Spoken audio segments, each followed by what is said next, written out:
Dans le cycle de vie des poissons marins côtiers, il y a deux phases, une phase qui se passe au niveau de l'océan, au large, et une phase qui se passe au niveau de la côte. Et dans cette phase au niveau de la côte, c'est des jeunes stades qu'on appelle des larves ou des post-larves qui viennent s'installer dans cette côte, qui vont subir une prédation naturelle. Et plus l'écosystème est dégradé, plus ils vont être mangés.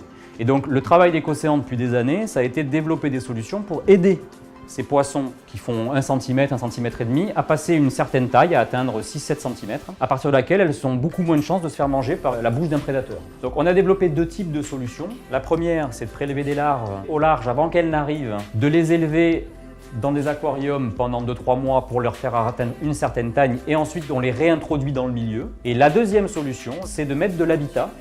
Ces habitats, on les a appelés des bio-huttes pour des huttes de biodiversité. Ces habitats, on vient les installer dans des infrastructures artificielles côtières, donc principalement des ports, et on vient mettre de l'habitat et des caches qui vont permettre à ces jeunes stades de poissons de manger et de se protéger des prédateurs. Dans les solutions bio-huttes, il a été important pour la société d'utiliser que des matériaux recyclables. Donc on utilise du bois, de l'acier, des coquilles d'huîtres, de la fibre de coco, rien qui, si jamais ça restait dans l'environnement, ne pourrait avoir un impact sur le milieu.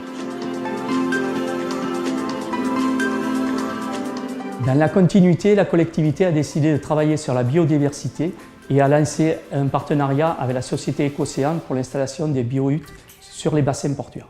Le projet a pu être réalisé parce que c'était très accessible au niveau financier et ça ne gênait en aucune sorte le fonctionnement de l'activité portuaire.